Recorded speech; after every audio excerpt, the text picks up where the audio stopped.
I'd like to start by recognizing Mr. Leahey, President and CEO of Medical Device Manufacturers Association, for any open comments you have.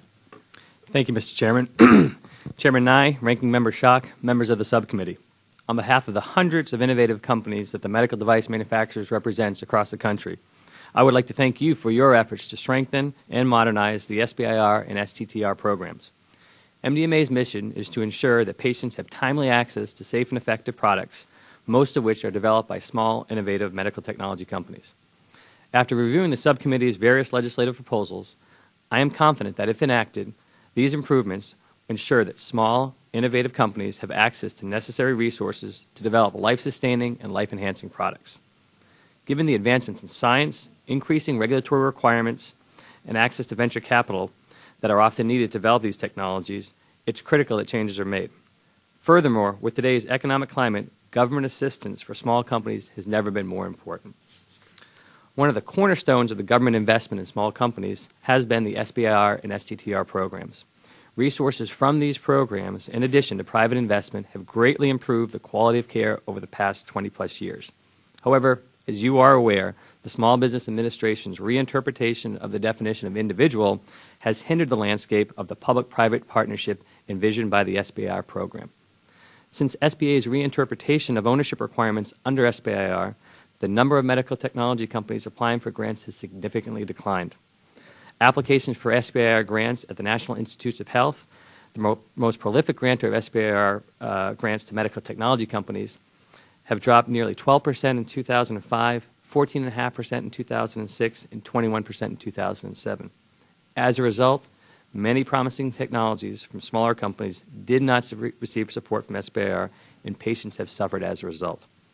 MDMA strongly believes that the SBIR program should support small companies with promising clinical technologies, regardless of whether venture capitalists have partnered with the company.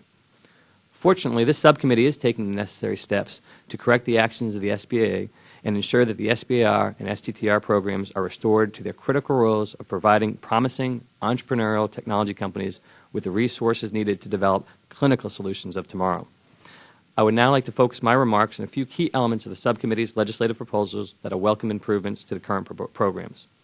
First, as stated above, the reauthorization should include language to restore the participation of venture capitalist-backed companies, especially the redefinition of the ownership requirements for business concerns. This will serve to provide SBIR grants to the most promising technologies, which are likely to provide the greatest public benefit and patient benefit. Second, MDMA believes that increasing the dollar amount of the Phase 1 and Phase 2 grants to $250,000 and $2 million respectively is critical to address the increasing developmental concerns. In addition, it will help provide the necessary incentive to encourage more companies to apply for grants. Given that the award levels have not been modified since 1992, this change is long overdue. Third, MDMA supports allocating additional resources to conduct outreach efforts to increase participation and provide application support and entrepreneurial skills to prospective participants. These initiatives should serve as an important tool for small companies to achieve the ultimate goal of successfully commercializing technologies that will benefit patients and caregivers. Fourth, MDMA supports efforts to evaluate recipients of multiple Phase 1 awards but who were unsuccessful in receiving Phase 2 awards. This is an absolutely critical element to ensure that the program funds are allocated to those with the greatest likelihood of commercialization success. Finally, it would be beneficial to remove the requirement that a company must have applied for a Phase 1 grant in order to apply for a Phase 2 grant. If this rule changed, MDMA believes that small business participation in the SBIR program would increase.